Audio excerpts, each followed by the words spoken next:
Pô, cara, eu passei outro dia ali na banca do Josué, comprei um livro Ah, é? Sobre o quê? sobre um arqueiro. E como é que é?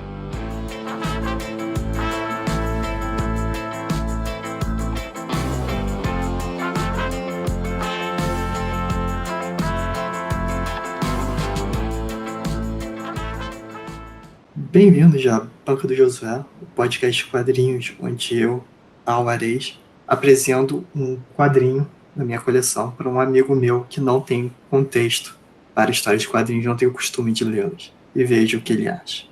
E aqui comigo nós temos. Então, galera, meu nome é Jorge e eu não tenho tanto conhecimento assim de quadrinhos, animes, mangás e tal. Eu conheço alguns, não conheço muita coisa. Ele é bem mais conhecedor nesse assunto do que eu. E é isso. Isso aí. Para começar aqui, já que eu não te falei qual era a história em questão, queria começar te fazer uma pergunta, Jorge. Vai, pode falar. O que você conhece do personagem Arqueiro Verde? Arqueiro Verde. Cara, o Arqueiro Verde, eu conheço basicamente o que aparece dele nos filmes da Marvel, em que ele aparece, né? E eu quero pedir uma desculpa, porque na verdade eu acho que ele é da DC. Exato, você está descrevendo o Gavião Arqueiro. É, exato. Então, eu quero pedir desculpa, que ele é da DC, mas eu conheço basicamente poucas coisas, na verdade, porque eu confundi ele com o outro personagem, então desse daí eu quero dizer que eu não conheço quase porra nenhuma. Eu acho que todo mundo confundiria. Eu acho que eu não conheço quase porra nenhuma, sem ser, tipo, as imagens promocionais da série, e é isso aí. Ah, então aí você sai o básico, né? Um homem branco, loiro, gorro verde, Pô, 80% da população é flecha. assim. Eu poderia, inclusive, ser ele, mas tudo bem, conheço. Então, joga isso no lixo, porque hoje a gente vai falar sobre Connor Rock, o Arqueiro Verde 2. Show. Rapidinho, tem que ser Dragon's Blood, seria o nome dessa saga dele. Dessa- Isso, é o nome do Show. quadrinho. Sangue de Dragão. Beleza, então. Beleza. Esse quadrinho é de 2000, foi publicado em 2007. Eu deixo do lado da minha privada para ler enquanto eu cago. Perfeito. Perfeito. Quem nunca, né? Exato. Mas quem é Conor Rock, Jorge? Só uma pergunta. E o que que Fala. aconteceu com o Arqueiro Verde antes dele? Boa pergunta. Ele morreu, renasceu, morreu. Não, ele morreu, renasceu e desapareceu. Morreu. Quando ele Renasceu. renasceu, ele teve algum papel como Arqueiro Verde ou foi ele Sim. pessoa? Tá, tá. E Então, ele. Vai, fala. fala, perdão. Não, pode falar. Vai, fala. Não, fala você. Mas e como eu ia perguntar, eu ia sair do Arqueiro Verde anterior. Ia perguntar como esse cara daí entrou nos sapatos do Arqueiro Verde. Como é que ele virou? Boa pergunta. Vou chegar lá. Peraí, Então, esse daí é o primeiro quadrinho desse cara ou já teve algum não. outro? Tá, vai. Ele foi inventado. O Conor Rock ele foi inventado em 94, se eu não me engano. E. Mas ele é o Arqueiro Verde desde por volta de 95, eu acho. Você vai entender. No final dos anos 80, o Arqueiro Verde, assim como atualmente, ele é um personagem que ninguém liga muito.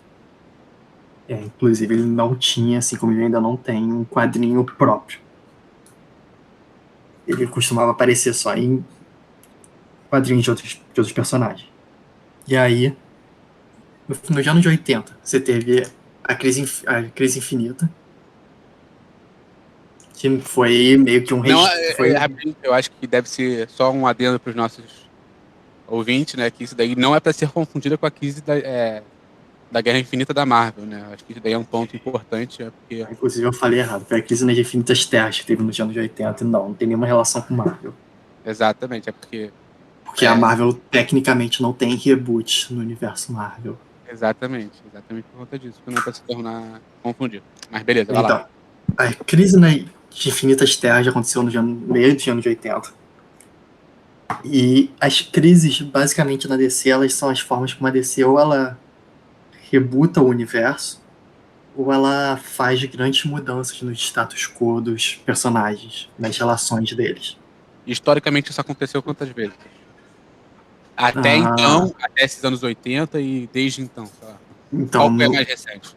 no início dos anos 80, você teve. Não, calma, não, então, no início dos anos. Essa foi a primeira crise da DC. Esse foi o primeiro reboot da DC ali em 85 para 86. Então foi eles rebutando desde do Action Comics número 1 e Detective Comics com o Batman, o Super-Homem, desde os anos 40 até o 86. Eles estavam no mesmo universo, na mesma linha do tempo, basicamente. Eram duas terras, tecnicamente, mas mesma linha do tempo. E aí, em 86, a gente vê Crise nas Infinitas Terras, que foi o primeiro reboot do universo. E aí, em questão de reboot do universo, você teve, depois da Crise Infinita, a Crise Final e o Flashpoint. Mas você teve outras mini-crises, mais ou menos no meio, ó, Hora Pera, Zero. a primeira, então, foi a Crise Infinita, Não, foi a lá Crise pelos nas Infinitas Terras, o primeiro. Perdão, nos anos 85, 86. Aí quais foram as outras duas depois que eu me perdi? Eu não ouvi. Depois teve a Crise Infinita, a Crise Final e o Flashpoint. O Flashpoint é de quando? Por volta de 2011, 2012. Show, beleza, vai. E o Flash. E mais você teve meio que mini crises no meio que não rebutaram o universo exatamente, mas mudaram o status quo de alguns personagens, como Hora Zero, Crise de Identidade, Heróis em Crise, você pode argumentar. E aí, então eles fizeram esse primeiro reboot ali nos anos 80, e eles decidiram, e o editor da Marvel resolveu fazer uma minissérie pro Arqueiro Verde, O editor da rebutando DC. a DC isso. Ah, Então o viu? editor da DC Todo mundo tem que tomar cuidado, né? Mas continua. resolveu fazer uma minissérie pro Arqueiro Verde para instituir ele nessa nova cronologia que estava acontecendo. E eles deram pro Mike Carroll para fazer o personagem, fazer esse reboot. E ele começou com uma minissérie, não sei, só 3 edições, mas depois a minissérie foi um sucesso, então virou uma revista recorrente. E basicamente as mudanças que eles fizeram nesse início foi que primeiro eles tiraram eles mudaram a fantasia do Arqueiro Verde, do chapéuzinho e tudo mais, tipo o gorro que é conhecido até hoje. Inclusive na série ele usa também o gorro. Eles mudaram ele de cidade, eles tiraram ele de Star City, que era a cidade fictícia na qual ele vivia, e ele foi para Seattle.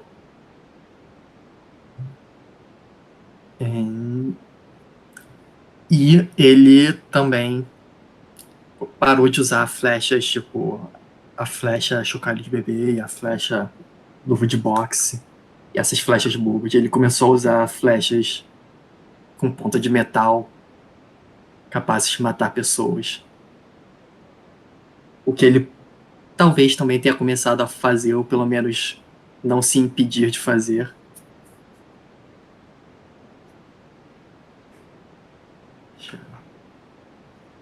E aí começou a minissérie, ela foi seguindo, e eles introduziram, depois de um tempo, alguns personagens que aparecem nessa história, que eles continuaram na cronologia até bastante tempo. Um deles foi o Connor Hawke. E o Connor Hawke é o filho bastardo do Arqueiro Verde, Oliver E Queen. os dois têm ciência disso? Sim. Outra coisa que eu não sei se você sabe, mas o nome do Arqueiro Verde original é Oliver Queen. Oli. Eu não entendi E o que isso queria dizer. nada, só porque eu esqueci de mencionar mais cedo. Tá, mas por que você ressaltou o Wally? Porque é assim que ele é conhecido, é o apelido que as pessoas chamam ele. Oliver Queen e Ollie, ok. Isso. E o Connor Rock é o filho bastardo dele, que ele teve durante a faculdade com a namorada dele. Só que o Connor Rock sabia que o Ollie era o pai dele, mas o Ollie não sabia. Ele só soube depois que o Connor Rock já estava adulto e foi falar com ele. E outra coisa interessante sobre o Connor Rock, que me faz perguntar um pouco por que eles não trouxeram ele para a cronologia atual, porque atualmente ele não aparece na cronologia atual dos personagens. 2011 pra cá, né? Os 952 e o Renascimento. Que é o fato de que o Connor Rock, o pai dele é o Oliver Queen, ou seja, ele é branco europeu, mas a mãe do Connor Rock, ela é metade negra e metade coreana. Dos Estados Unidos, né? Isso. Então o Connor Rock é tecnicamente 50% branco, 25% asiático e 25% negro. Olha, ele tem uns traços 100% brancos. Nessa capa, sim, ele parece, mas nas próximas fica um pouco mais visível. E também porque diferentes autores também ignoravam, ao longo das diferentes artistas ignoravam essa descendência, só desenhavam ele como uma pessoa branca loira. Por que será, né? Vamos deixar a militância um pouco de lado, né? Mas por que será? Exato. Mas então, e aí você teve a introdução do Connor Rock, e também tem outro personagem que vai aparecer logo aqui no início, que é o Ed Fryers. E o Ed Fryers, ele é um ex-agente da CIA, que também nessa run dos anos 90 ali, ele conheceu o Oliver Queen enquanto eles estavam indo atrás de uma mesma pessoa. E eles ficaram amigos, e o Ed, ele prometeu cuidar do Connor depois que o Wally morreu. E aí nós chegamos ali na metade dos anos 90 e o Oliver Queen, ele morre. De que? Foi numa missão? Então, tinha um grupo de bioterroristas. Se eu não me engano, eles eram bioterroristas, eles podem ser que eles fossem terroristas de verdade. Alguém vai me corrigir, eu espero. Que eles sequestraram um avião e eles colocaram uma bomba nesse avião que estava indo em direção a Metrópolis. E o Oliver estava indo atrás deles e ele estava no avião. E ele, junto com o Super-Homem, porque ele está indo para Metrópolis de um avião, então o Super-Homem vai se envolver, eles derrotam os terroristas e enquanto o Oli está tentando desarmar a bomba, ele acaba ficando com a mão presa na bomba. Que trouxa. E o Super-Homem está tirando as pessoas do avião enquanto isso. E aí o Super-Homem termina de tirar as pessoas, volta para lá, encontra o Wally, e ele fala que ele pode ajudar o Wally. A bomba vai explodir, eles não tem tempo de desarmar, mas ele pode cortar a mão do Wally e tirar ele dali. Só que se ele perdesse a mão, ele não ia mais poder ser o Arqueiro Verde. Então ele fala, não, foda-se, me deixa morrer. E o Super-Homem respeita isso, vai embora, e é assim que o Oliver Queen morre. Tá de sacanagem, sério. Sério. Meu Deus, beleza, tudo bem. Aí isso acontece, e a partir desse momento, o Arqueiro Verde vira o Connor Rock, oficialmente. Mas ele pega a roupa, os equipamentos? Não, ele usa uma fantasia dele própria, eu acho. Ele usa equipamento do Oliver Queen, porque ele tecnicamente é o único descendente. É importante ressaltar que o Oliver Queen, ele tem um relacionamento com a Canário Negro. E a Canário Negro... Quem? A Canário Negro. E ela é de boa com o Connor. Então eu não acho que ela impediria ele de ficar com as coisas do Oli. Então, e aí o Connor Rock passa a ser o Arqueiro Verde. E ele continua sendo assim, daí por diante. Mas, por causa de... Não, em 2001, a DC chamou o roteirista e diretor Kevin Smith para escrever um quadrinho para eles, porque ele tinha acabado de escrever uma história do Demolidor para Marvel. E ele tava... E era uma história que é considerada razoável, boa. E também ele é o Kevin Smith. Então eles deram o Arqueiro Verde pra ele, só que ele não queria escrever sobre o Connor Rock. Queria escrever sobre o Arqueiro Verde que ele conhecia, que era o Oliver Queen. Então ele resolveu trazer o Oliver Queen dos mortos. Pô, mas E o aí cara é brabo, ele revive os caras, mano. ele reviveu o Arqueiro Verde, Oliver Queen, na história Arqueiro Verde, o Espírito da Flecha, de 2001. Só que ele trouxe o Oliver Queen de volta, só que o Connor Rock já estava lá, sendo o Arqueiro Verde. Então, que solução você daria para isso, para essa situação? Quando tem o Connor Rock e o Oliver Queen, ambos que são supostamente Arqueiro Verde em ação. 1x1. E eles são pai e filho. 1x1 até morte. E você não quer que isso aconteça. Aí fica Qual a difícil. solução que você colocaria? Olha, uma disputa de braço, talvez, um par um ímpar. Uma boa. Você pensou talvez mais do que os editores da DC. Que a decisão que eles tomaram é que os dois iam se chamar Arqueiro Verde. Ah, moleque, os caras são muito inteligentes, eles são pagos pra isso. Exato. Então, por um tempo, você teve dois Arqueiros Verdes. Que se chamavam Arqueiro Verde, mas que era publicamente conhecido como sendo pessoas diferentes. A mesma cidade? Não. Esse é um detalhe. Você pode argumentar, porque eu tava numa cidade e o outro na outra. Mas espera, ninguém pode argumentar que eles não são a mesma pessoa. Porque ninguém nunca viu os dois no mesmo lugar ao mesmo tempo. Eles viram. Ah, então, desculpa. E se eu não me engano, a identidade do Connor Rock é pública. Então os caras da DC eles pensam em tudo, mano. Os caras são realmente um gênio. Então, por 2005 ou 2006, teve uma história com o Arqueiro Verde, na qual o Oliver Queen é dado como morto. Então, a maioria do planeta acredita que o Oliver Queen está morto. E as únicas pessoas que falam, não, ele tá vivo, ele só tá desaparecido. Eu sei que ele só tá desaparecido. Não é como se ele já tivesse morrido e voltado dos mortos de uma vez. Que mais? Quem disse isso? Essas pessoas são o Connor Rock e a Dina, ou Canário Negro. Tá. Que são o filho e a esposa. E mais uma coisa importante do Connor Rock pra essa história, o último background que você tem que saber, é que o Connor Rock, ele vive num monastério. Aonde? Assim, supostamente é um monastério budista. Mas a aparência do monastério parece mais de um cristão. Nos Estados Unidos? É, na Califórnia. Onde mais você vai ter um monastério budista no mundo? Porra, sei lá, mano. Os caras são muito à frente do tempo deles, né? E aí a história, agora a história em si, Sangue de Dragão, ela começa com o Connor Rock tendo um sonho, no qual ele tá lutando com 3 arqueiros. E o Connor Rock pede, ele leva uma flecha no peito.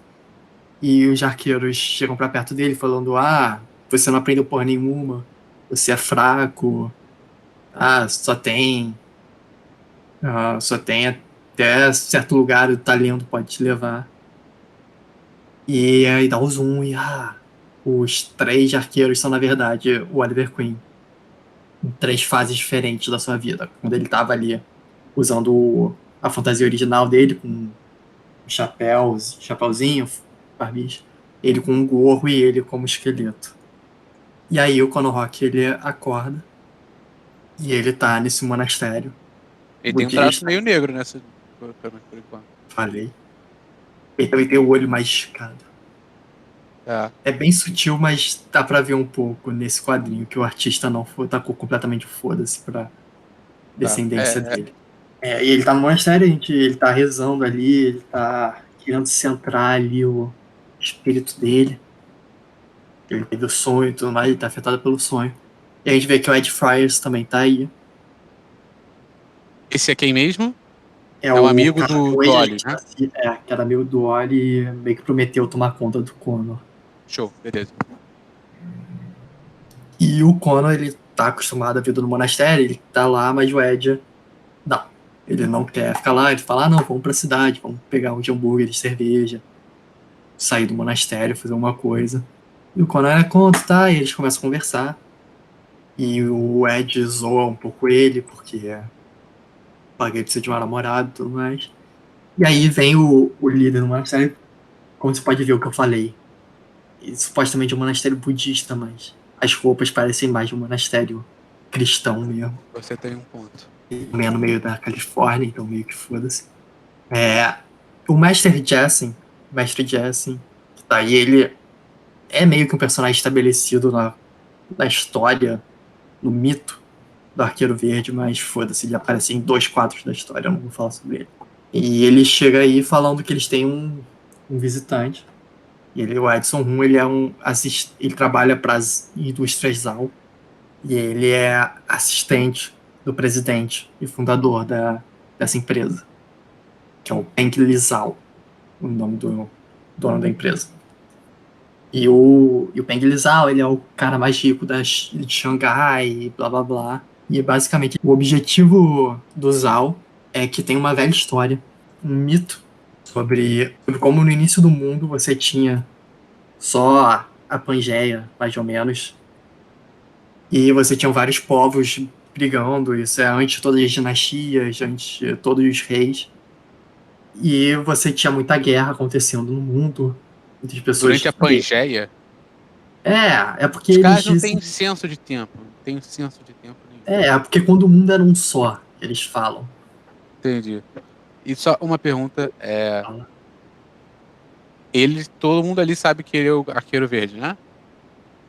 Ah, eu, pela história, eu deduzo que o Rum não sabe que ele é o Arqueiro Verde. Mas o Konohawk, ele não esconde que ele é o Arqueiro Verde. E o Zal saberia. Então, que ele mandou o zoom lá. O Rum. Sim. Em algum nível, sim. Você vai entender o porquê. Beleza. Então, ele conta a história sobre esse mito, sobre como antes da China, antes das dinastias, antes dos imperadores, você tinha uma grande guerra acontecendo na Terra, onde tinham muitas pessoas morrendo, lutando na China. E aí você tinha um mago durante essa guerra, um geomâncio, e ele invocou um dragão, que é chamado de o dragão mundial. E ele invoca esse dragão, ele controla esse dragão e ele usa esse dragão para matar geral. Ele quer se tornar o líder do mundo. E aí ele começa a matar todo mundo e os exércitos percebem que eles não vão conseguir matar o dragão sozinho.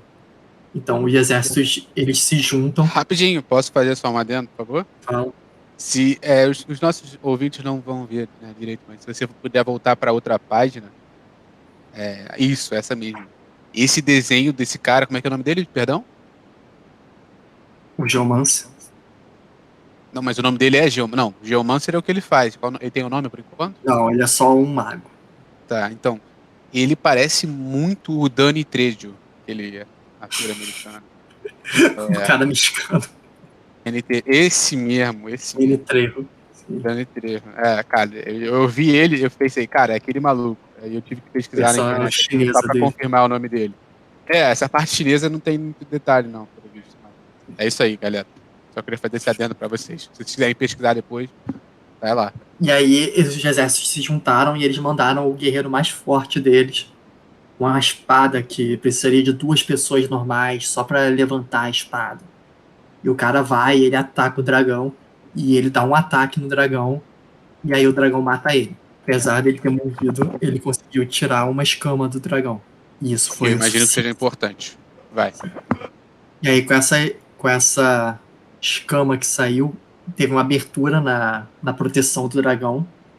E nenhuma flecha conseguia penetrar ele, nenhuma arma conseguia cortar o couro do dragão.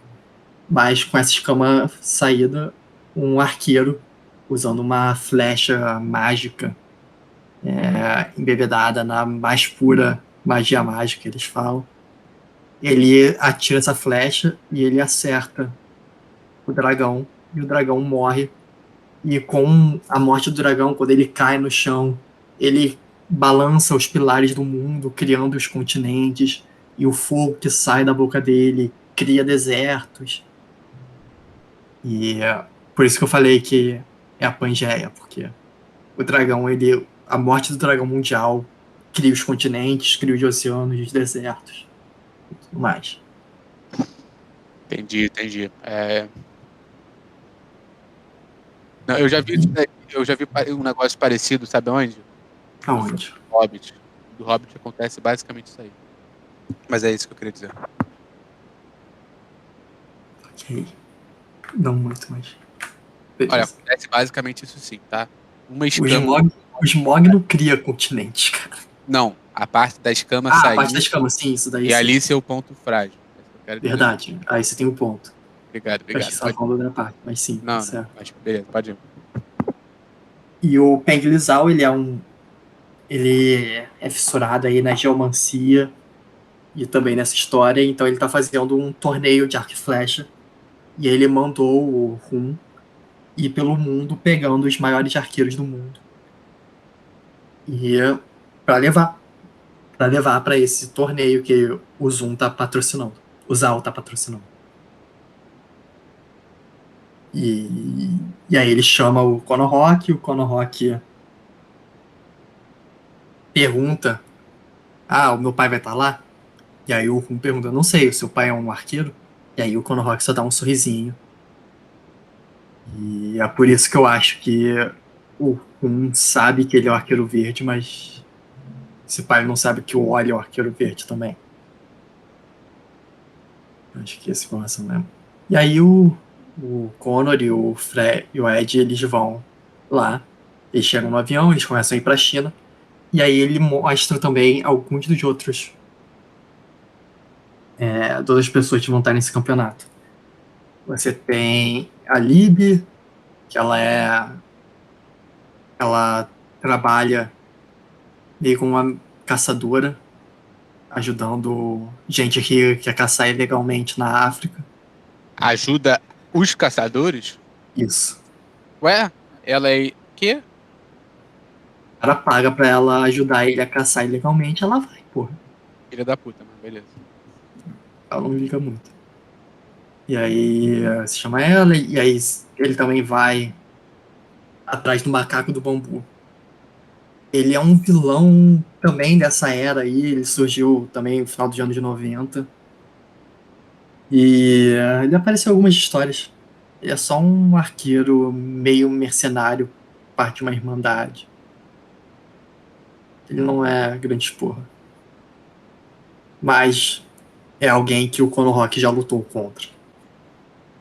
A outra pessoa, e esse é o meu favorito, porque ele é um merda, mas a gente tem que aturar ele até o final da história. Tony Crawford. O Tony, ele é um arqueiro americano e ele basicamente vive de fazer shows, tá ligado? Em apresentações em cassino, essas porra, da televisão. Ele também foi parte da equipe de arco e flecha dos Estados Unidos numa Olimpíada. Ele tem assistente dele, que é a Brandy. E eles têm uma relação bem mais ou menos. Mas eles trabalham junto. E é isso. E ele é uma das pessoas chamadas também para o campeonato. Você não gosta dele por algum motivo específico? Ele é um babaca. Ele é meio merda, tá ligado? Ele tem cara. Medroso, se acha.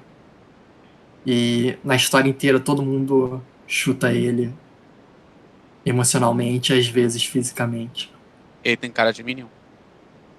Bem, Perfeito, isso é o suficiente.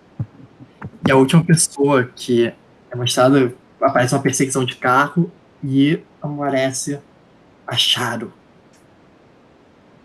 Ela tá caçando umas pessoas. A Shadow? Shadow. Eu só li o nome dela, eu não costumo ver. Ela é uma personagem também. Se lembra da história que eu falei que eles, no final dos anos 80, que eles revitalizaram o personagem e tudo mais? Sei. Que era uma minissérie que depois virou uma série contínua. A Shadow, ela é introduzida nessa minissérie. E ela.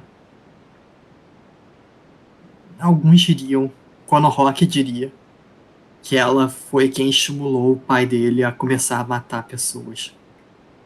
Por algum motivo que você quer elaborar ou tanto faz? Então, nessa minissérie, a Canário Negro ela é sequestrada. E as mesmas pessoas que sequestraram a Canário Negro são inimigos da Shadow.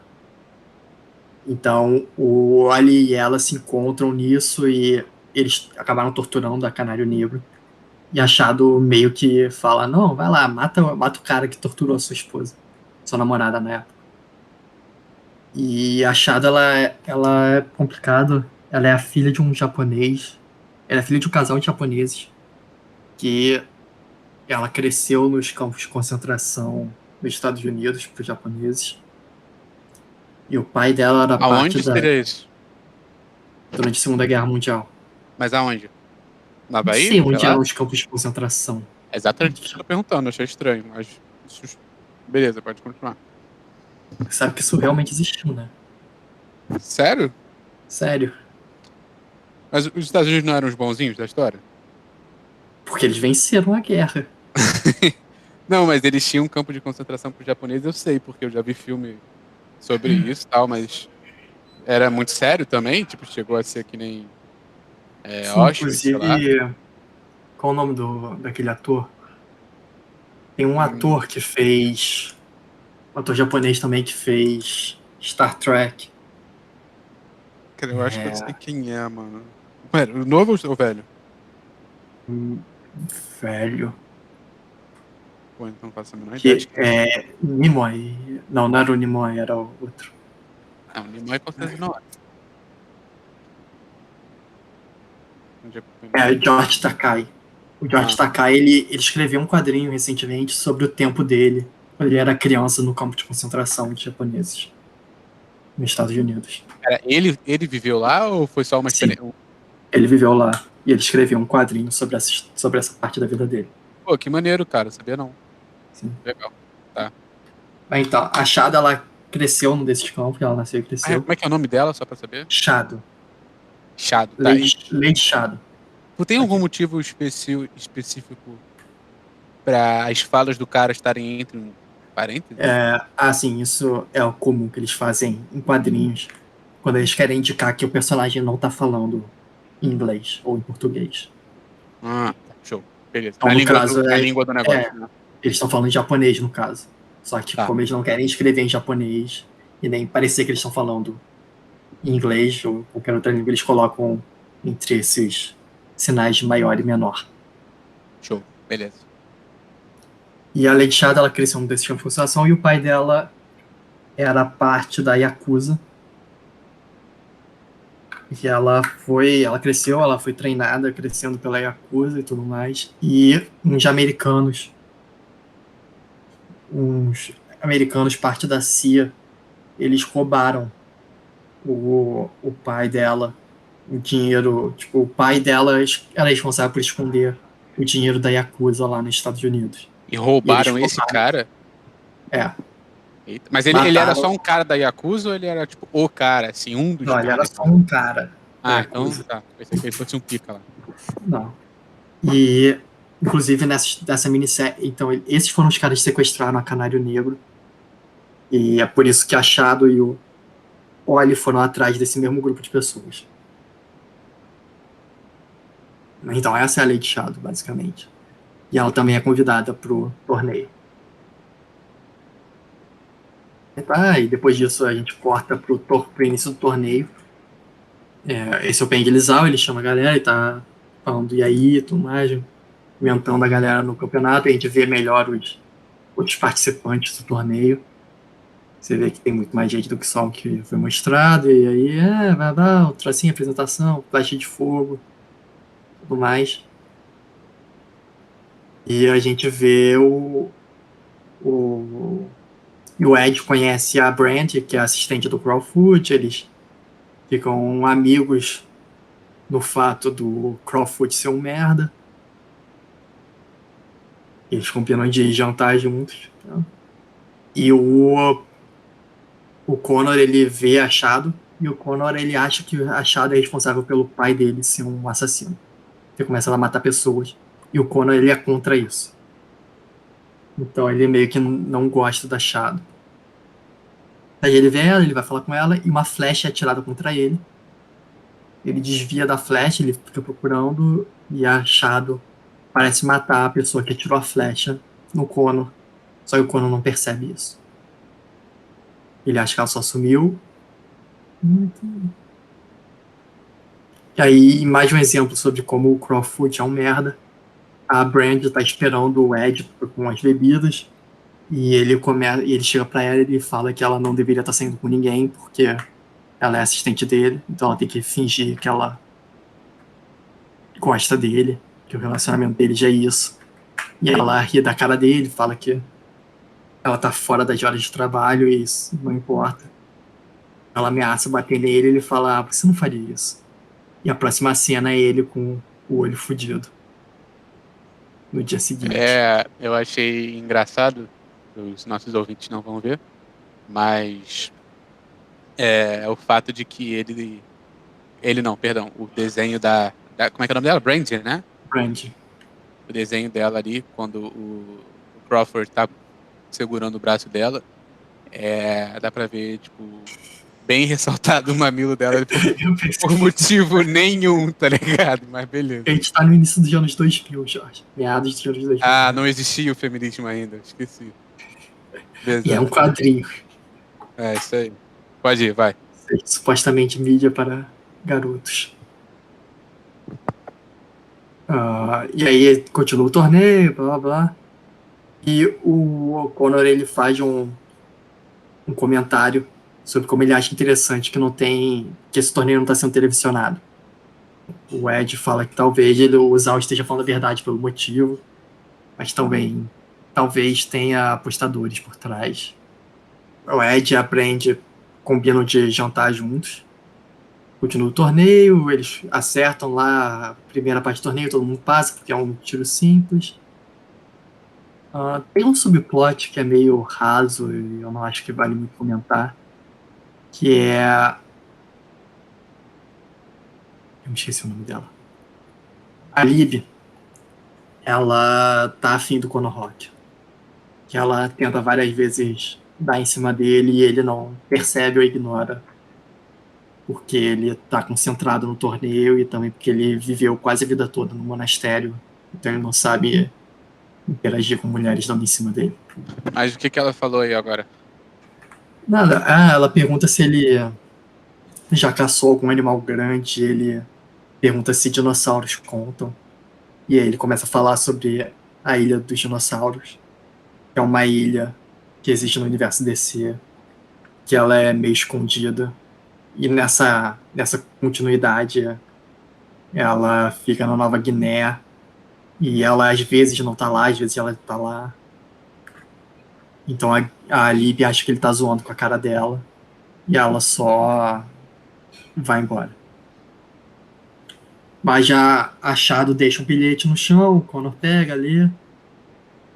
E também outra coisa que acontece é que aparece esse senhor. E ele é um mestre Kyodo, que é um estilo de arte, de arco e flecha japonês.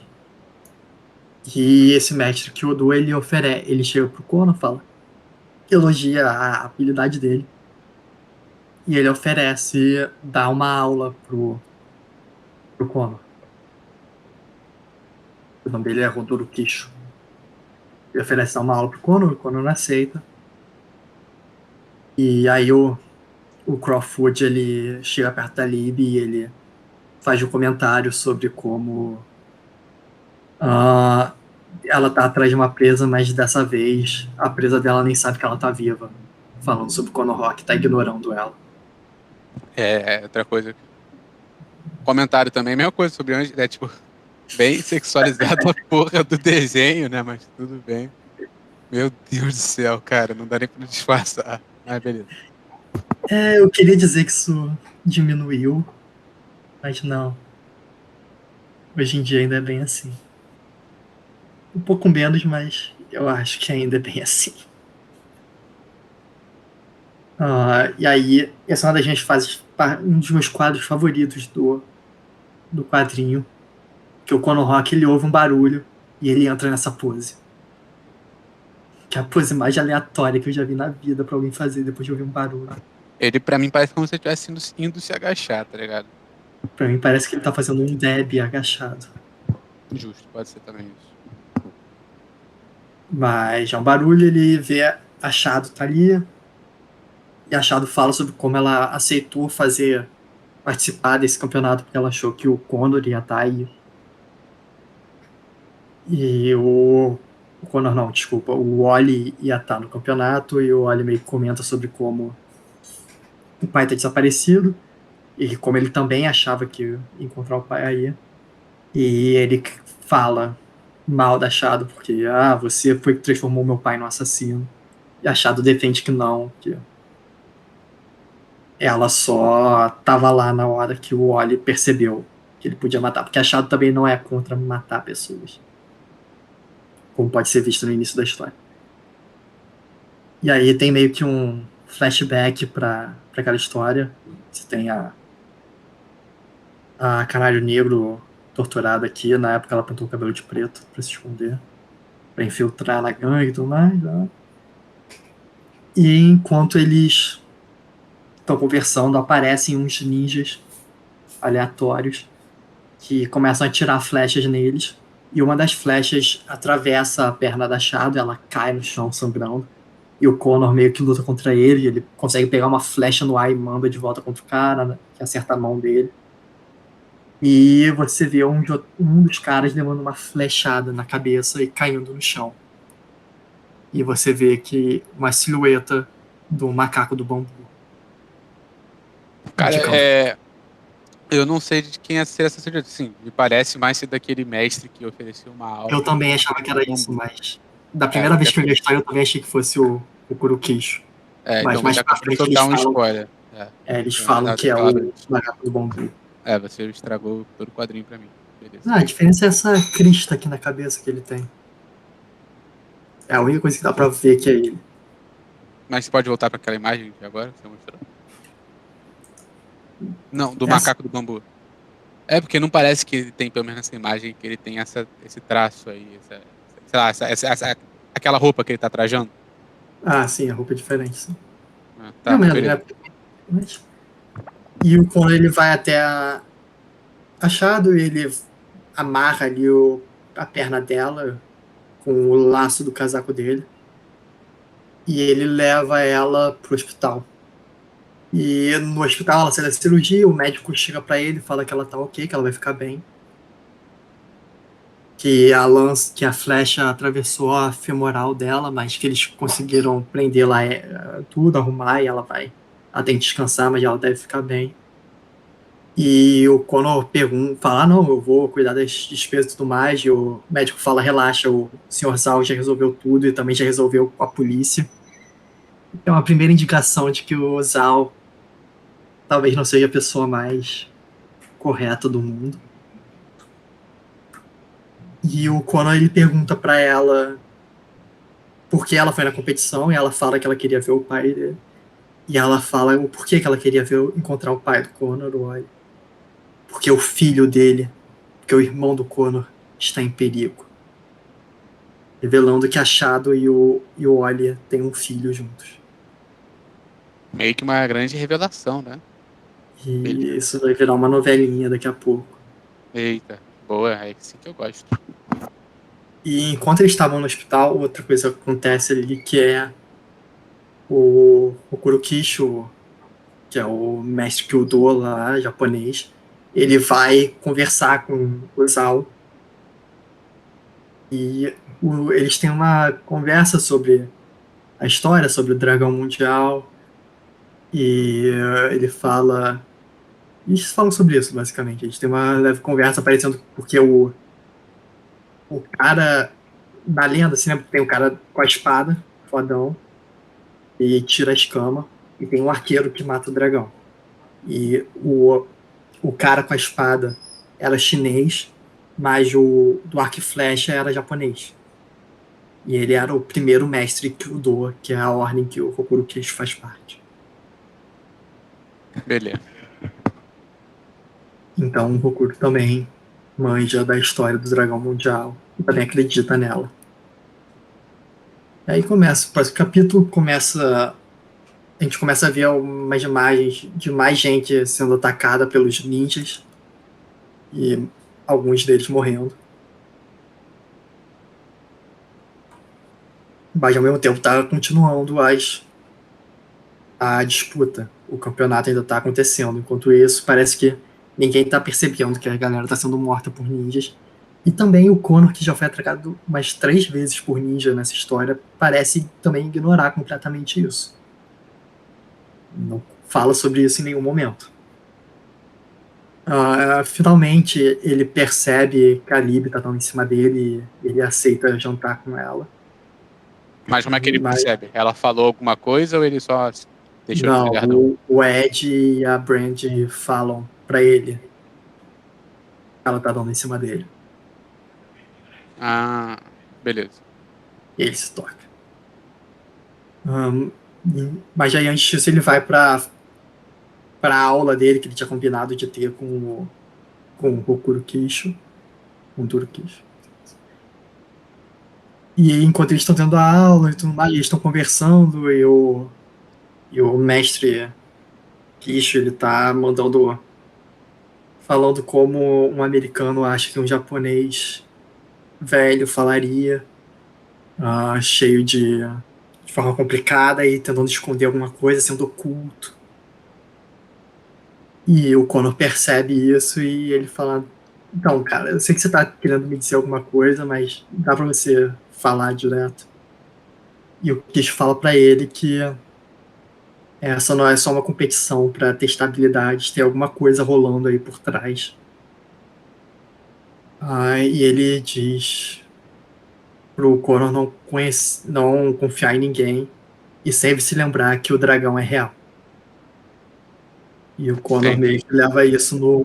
Ele ainda tá sendo enigmático, tá? Ainda tem uma metáfora aí por trás, beleza. E aí ele vai pro jantar com. E aí ele tem um jantar com a Lib e tudo mais, blá blá Pô, blá. volta, olha só, a mulher tá com uma senta liga ali, né? Pô, que isso. Mais mulher sexualizada. Nesse quadro eu acho que dá pra ver bem Os a traços dele. descendência dele. Ele tem bem o olho puxado, a pele mais escura, o cabelo loiro. Gente asiática de negro, de cabelo europeu. E o Connor, ela fala que vai passar no quarto dele mais tarde. E o Connor meio que vai pro quarto arrumar. E quando ele chega no quarto, quem tá lá é a Shadow. Ela tá deitada na cama do Connor. E ele fica preocupado com o ferimento na perna dela, o ferimento reabrir e ela sangrar até a morte. E eles começam a conversar sobre o fato dela ter tido um filho com o pai dele, com o Oli. E sobre o que ela quis dizer quando ela falou que ele estava em perigo. E ela só diz que os inimigos dela tem gente atrás dela e do filho dela. E ela tá escondendo o filho e tudo mais, ela tá fugindo, mas ela quer ir atrás das pessoas que estão atrás dela pra limpar a sua vida e não ter o filho mais passando perigo. Ela, até o momento, ela não falou, tipo, o que seria a idade do garoto, né? Não. Mas ele é mais novo que o Conan, ele é criança. O Connor tem quantos anos, mais ou menos? Deve ter uns 20 e pouco. Beleza. Porque outra coisa também que foi meio que uma das mudanças que foi criada lá no final dos anos 80 naquela minissérie é que o autor estabeleceu canonicamente o Oli tinha 43 anos. Entendi. Então o Connor deve ter uns 20. Se o Oli teve ele quando estava na faculdade. E aí, como toda. Mas aí, nesse momento, esse quadrinho se mostra ser um percursor, cara. O autor se mostra uma pessoa muito à frente do seu tempo já. Ah, por Porque quê? o Connor tá falando com a ex-amante do pai dele, a mãe do meio-irmão dele, que ele não gosta dessa pessoa, porque ela, do ponto de vista dele, foi quem fez o pai dele virar um assassino. Então, eles começam a se pegar. Não existe tabus assim, né? Nessa época, cara, esse cara foi um visionário do que ia acontecer no cenário pornô da próxima década. É isso que eu ia falar, mano. Provavelmente o incesto deve ter bombado por conta desse quadrinho, cara. Exato. E eu não tenho dúvidas. O quadrinho é percussor, cara. E aí, enquanto eles estão se Por pegando, isso que eles você guarda ele no seu banheiro, né? Esse quadrinho aí. Exato. Mas então eles ouvem alguém chamando na porta e eles viram, meu Deus, o que que é? É a Lib. Mas ela levou uma flechada. E ela tá morrendo. Na real, ela morre. E a última coisa que ela vê é um cara que ela tava afim pegando a mãe do meio-irmão dele. Pô, a garota morreu mesmo? Fiquei bolado. E o Connor vê a flecha, ele reconhece a flecha. E se lembra, como eu disse, que o Crowfoot, a galera ao longo da história toda, chutava ele emocionalmente, metaforicamente e literalmente. Então, esse é o momento do chute literal. Ai, gostei. Porque o Connor reconhece a flecha como sendo uma das flechas do Crowfoot.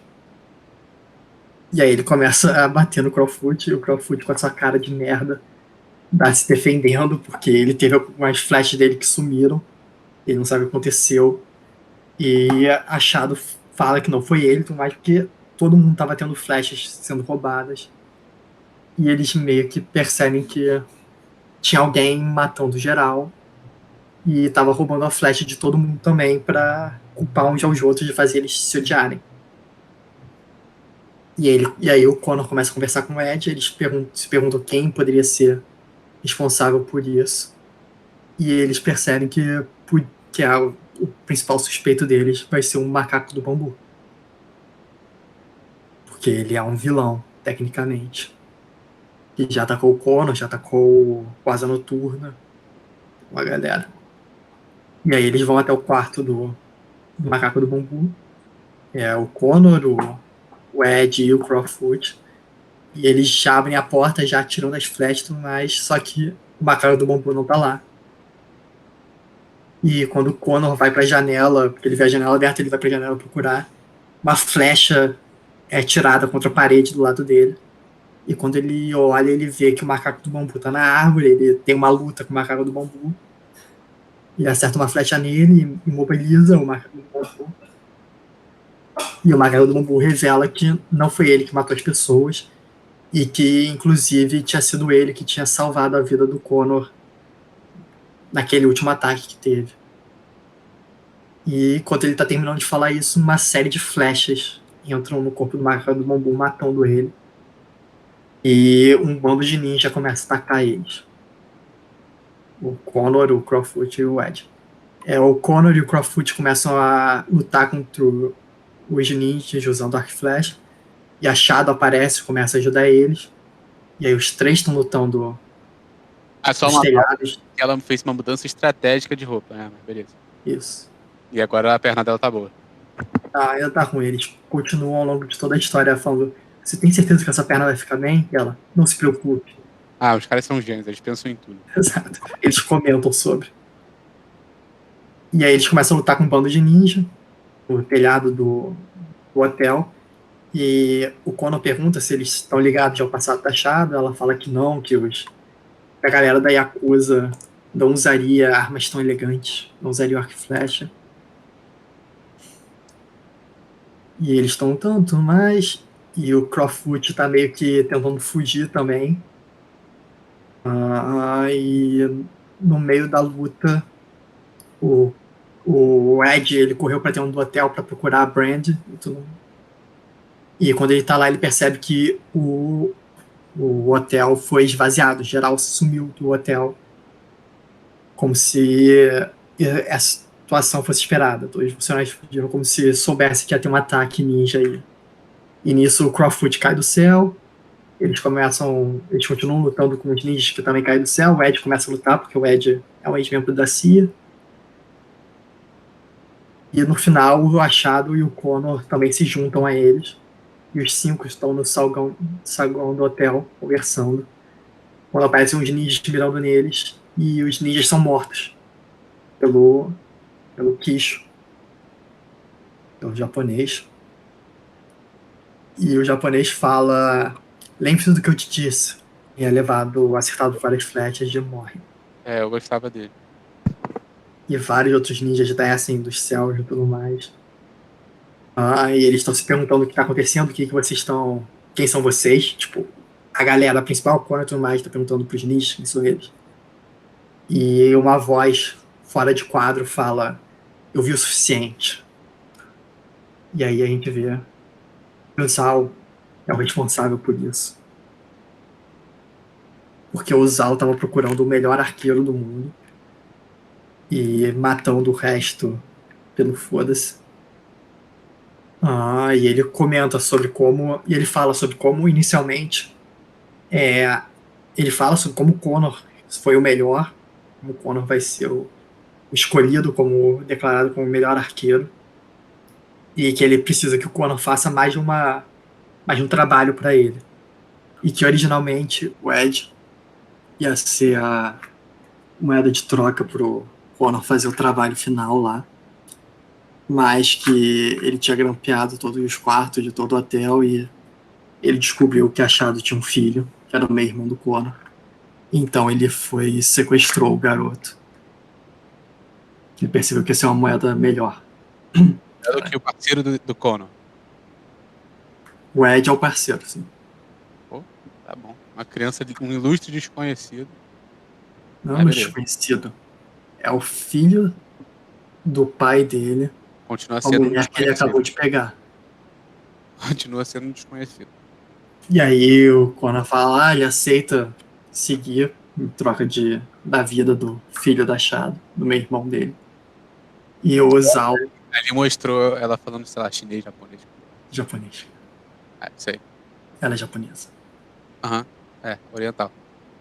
Japonês. Aquilo é Hiragrama que ela tá falando. Eles também falam que eles vão ter o filho lá dela como refém. E também o Ed, Achado, a Brandy e o Crawford, eles têm que ficar em Xangai durante até terminar o trabalho. E aí eles saem no helicóptero e esse é um quadro desse quadrinho que eu também acho interessante, porque o Zal fala ali na narração aqui com o Rock. Bem-vindo às Torres Zal. Olhando para esse quadro, qual torre você acha que é a Torre Zal? Aquelas duas iguais ali mais pra direita. Essa daqui? Ah, essas duas aí, isso. É um bom chute, mas parece que essas duas torres são essa daqui que aparece no quadro seguinte, onde eles estão pousando. Não, porque eles estão pousando no chão e não no topo da torre. Mas... Eu imagino que tenha meio que um subnível ali onde pousa, que não é no topo da torre.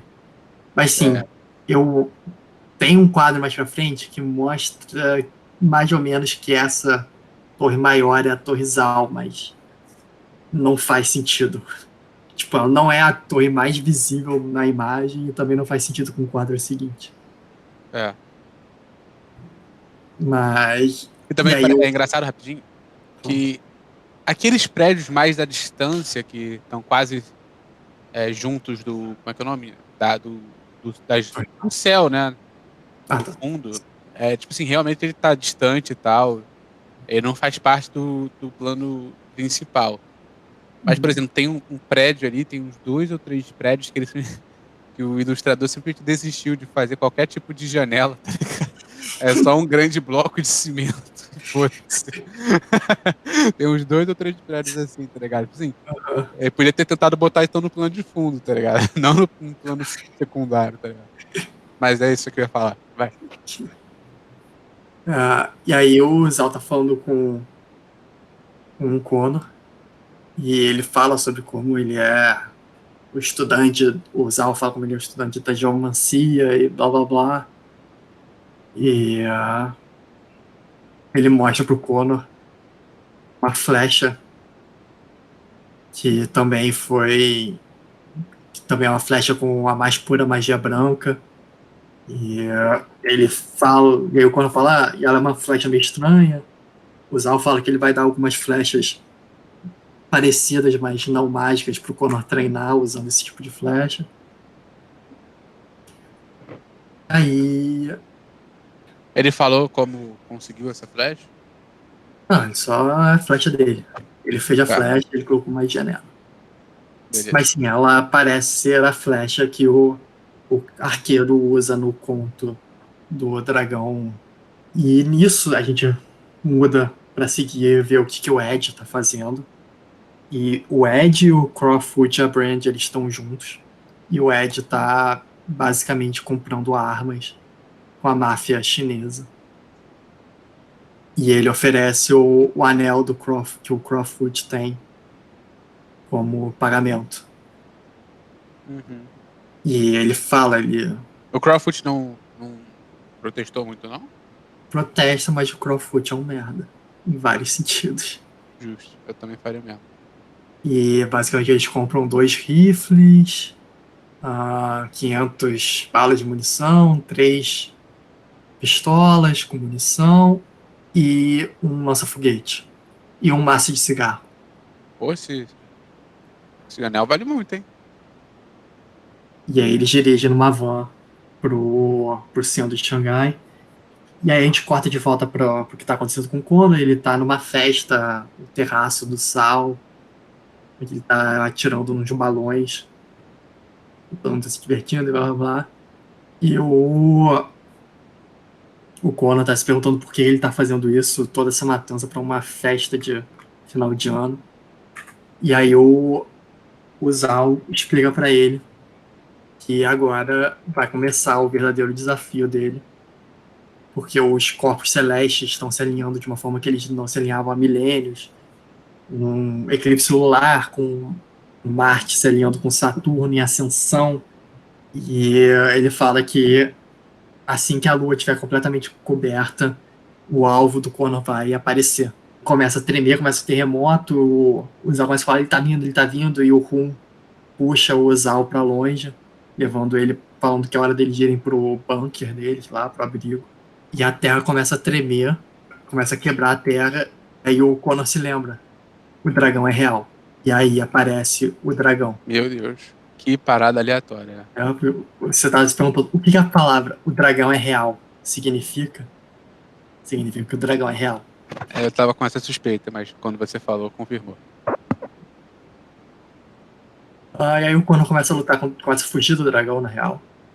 O dragão tá lançando fogo em tudo, quebrando as porra toda.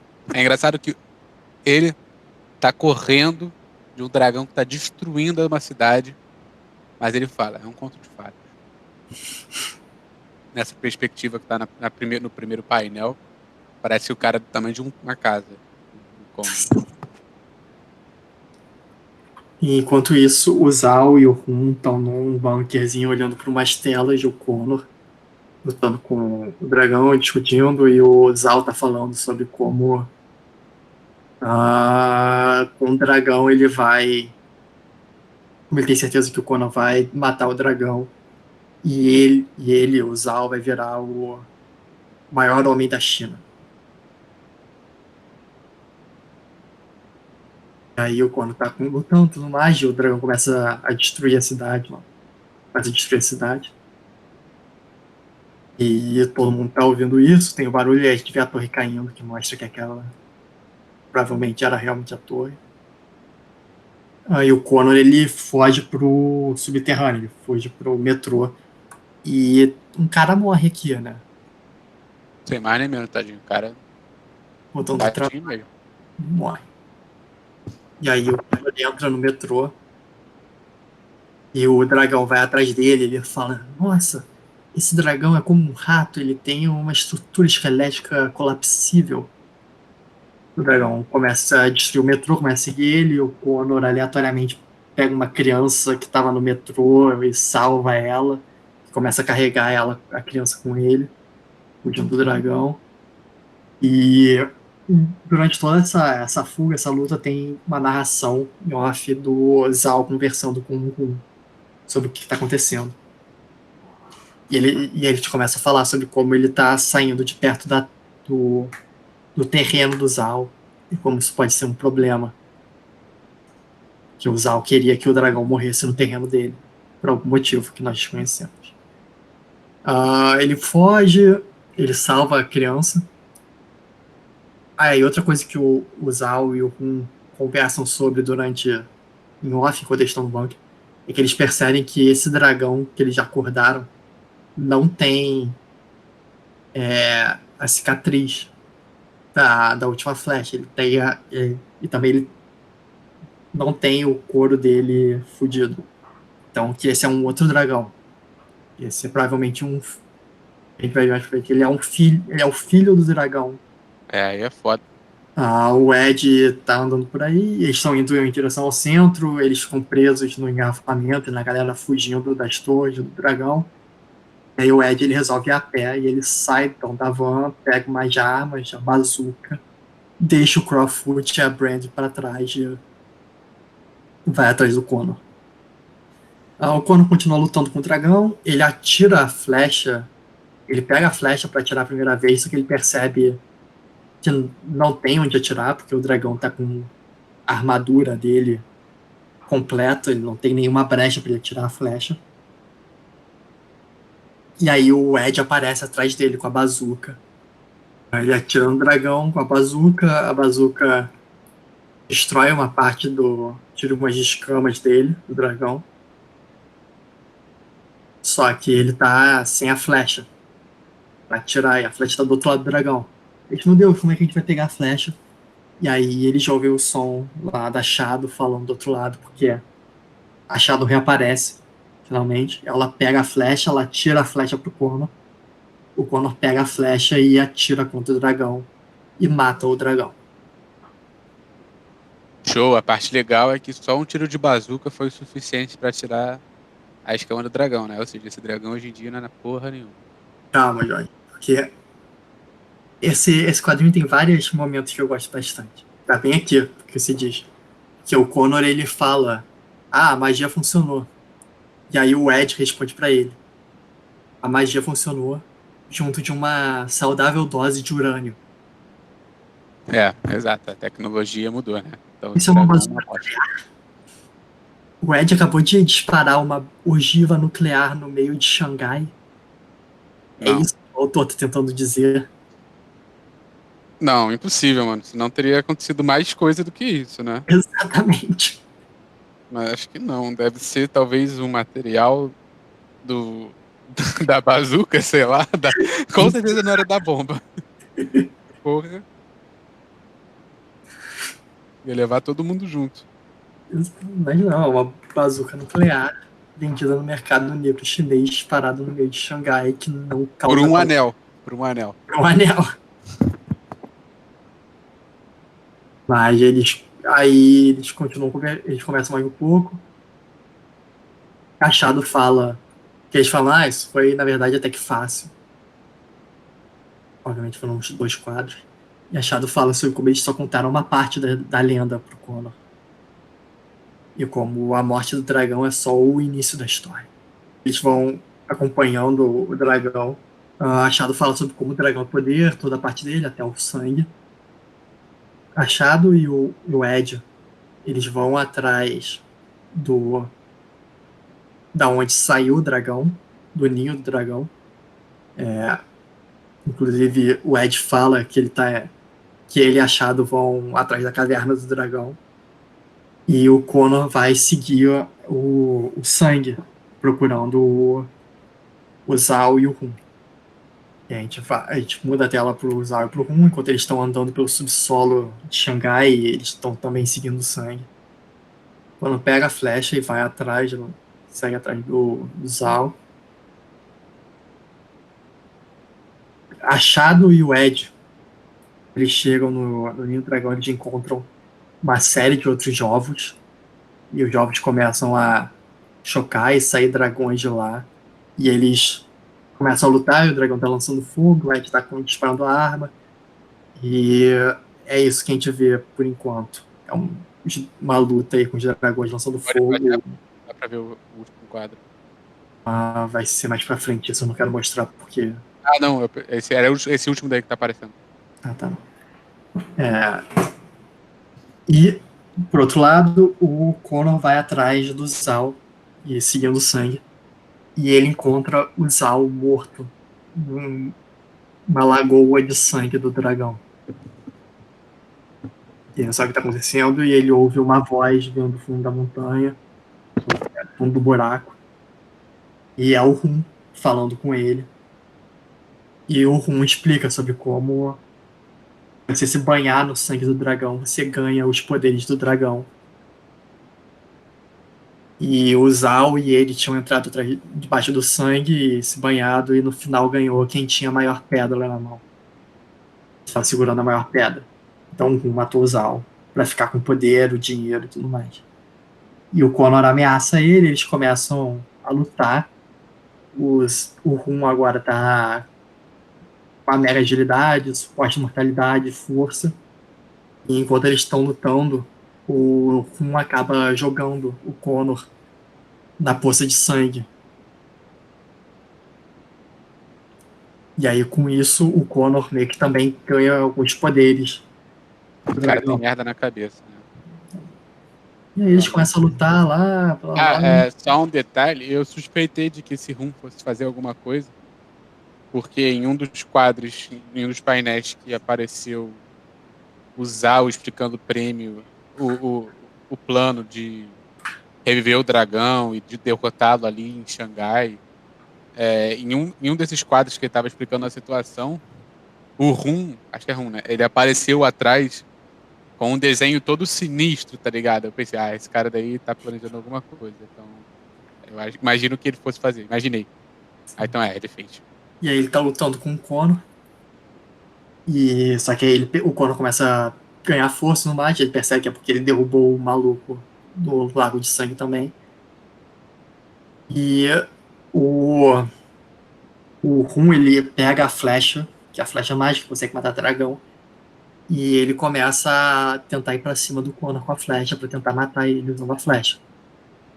Aí o Connor, ele barra a flecha usando a mão, e a flecha atravessa a mão dele. E aí o Connor tá com a flecha na mão, com a outra mão ele soca a cara do Rum. E aí ele enfia a mão com a flecha no peito do Rum.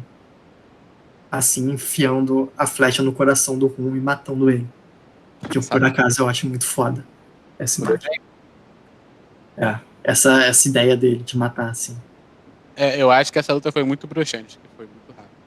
Não, eu acho ela no geral bruxante, mas eu acho que esse final. Não, o final em si foi bem maneiro, mas a luta em geral foi. Tu pensa, o cara vai dar trabalho, tá ligado? Não. No segundo instante da luta, ele joga o arqueiro na poça que o fez ficar forte, tá ligado? Então, nivelamos novamente a luta, só que nesse nível o arqueiro continua sendo mais forte. Então, essa é uma coisa, porque você tá mais acostumado, você já leu alguns mangás, mas quase nada de quadrinho ocidental, né? Quadrinho ocidental, as lutas são bem mais broxantes do que mangá. Nada vai chegar ao auge que foi da história dos mangás de Naruto contra Pen. Tem outros melhores, mas pode. Eu duvido. Pode ser fanboy, né? E aí o Kono fala sobre si mesmo, sobre ter virado um assassino no final. Ele fala, você me transformou num assassino e eu posso dizer para mim mesmo que você tinha que morrer, mas no final não é isso o que todos os assassinos dizem para si mesmo. Bem, não, mas tudo bem. E no final, e ele fala também, no final foi o seu sangue que me mudou, e não do dragão. Ele sai da caverna, ele encontra a Brand, ele pergunta onde está o Ed, ela fala que ele se machucou, que ele está no hospital, ele pergunta sobre a Chad também, e a Brand fala que ela foi embora, e aí o Conan vai ver o Ed no hospital, e como uma boa pessoa, o Connor usa uma máscara para isso. O cara realmente estava à frente do seu tempo. Previu a pandemia e previu a pornografia. Exato. Aí o Ed faz uma piada sobre fumar. Mas como é que o Ed se machucou? Foi lutando contra os outros dragõezinhos ali? Com os dragõezinhos pequenos, eles cospem fogo. Os Mas não dragões- mostrou. Mas não mostrou direito, né? Só uma página. São uns 3 quadros só deles lutando. E aí o último quadro do quadrinho, a última página do quadrinho, é achado salvando o filho e abraçando ele. E é isso. Foi, aí termina aí? Isso. Porra, do nada a história acelera e do nada ela acaba. O final é sempre mega rápido. Caralho. E achado nem se fudeu, né? Tipo, o cara tá todo fudido. Não. Ela só tem o ferimento na perna que. Ok. Tem algum outro E quadrinho após esse daí, tipo, que mostre, que fale sobre, sei lá, as queimaduras do cara? não, ele segue a história do Conor Rock, mas não tem. Isso não vira uma mudança gigantesca do status quo. E ele, e Uma, esses uma poderes. mega sag com o Ed ficando machucado ou com o Conor desenvolvendo poderes por causa do. Ah, não tem, então, né, sobre esses Não. poderes. Entendi. É, Depois disso, o Oli, mais pra frente, ele vai voltar do desaparecimento e depois eles vão rebutar o universo. ele, da onde ele foi que ele sumiu? Ele fica numa ilha com... Em 2001, quando o Kevin Smith trouxe de volta o Wally, ele também criou uma nova Ricardito. Como o quê? Esse não é muito bizarro, mas o nome dos assistentes do Arqueiro Verde, Hum, o Robin do Arqueiro Verde se chama Ricardito. Ricardito. Isso. Perfeito, tudo bem. Em inglês já melhora o nome. Como é que é? Speedy, Porra, muito melhor, caralho. mas em Ricardito, português é Ricardito. É, Ricardito é sacanagem, pelo amor de Deus. mas o Ricardito original, o Roy Harper, ele passou por muita merda. Ah, em nos anos 80, eu acho, ele começou a usar metafetamina. E aí tem toda uma história sobre isso. E depois ele foi sequestrado, aí ele é clonado. E aí, para clonar ele, eles tiram o braço dele para ter material genético para clonar ele. Uma organização do mal clona ele, faz isso. E aí ele volta, e aí tem o clone dele que achava que era ele, e ele sem um braço, e aí o ele sem um braço vira um anti-herói cheio de armas. É Meu complicado. Deus. Mas então, quando o Kevin Smith foi fazer em 2001, ele criou uma nova pessoa para ser o Ricardito, que era uma garota órfã. Durante essa época que o Wally está desaparecido, ele está numa ilha com ela. Tudo bem. Isso aí. Mais alguma pergunta? O que você acha sobre esse quadrinho? Cara, ele me entreteve muito das vezes que eu li ele enquanto cagava. Eu não acho que é um curta quadrinho revolucionário, mas é divertido pra tu ler quando você tá fazendo nada. Você tem ali uns 10, 20 minutos sem nada pra fazer, você dá uma lida. Aí você para e no dia seguinte, quando você tem mais de 10, 20 minutos, você termina de ler. É, eu achei legal também, porém. É, não, de fato eu achei legal, né? Acho que os únicos comentários que eu posso fazer foi da. Mas isso é generalizado, né? Tipo, da hipersexualização das personagens femininas que eram relevantes da história. Cara, E o outro é aquele negócio que você mencionou anteriormente, né? Que em termos de quadrinhos, eles acabam tendo muita construção na hora do quadrinho E aí, logo depois, ele, tipo, a construção acaba levando mais tempo do que a história principal, né, digamos. Por exemplo, a construção dessa história daí levou uns 2, 3 quadrinhos, e enquanto o ápice levou, tipo, um Sim. menos, tá ligado? E o final, que seria, tipo, uma conclusão, seria a história do filho da Shadow, foi tipo, toma aqui uma página, tá ligado? Porra. Então, foi isso aí. Kono Rock, Sangue de Dragão. Espero que vocês tenham gostado. Eu sou o seu host, Alvarez. Comigo vocês estiveram. Eu sou o Jorge, e se vocês gostaram, segue o canalzinho, dá um like, comenta aí pra gente saber o que vocês querem e tal. E é Se isso estiver aí. vendo pela plataforma de podcast, só segue a gente. É isso também. E valeu!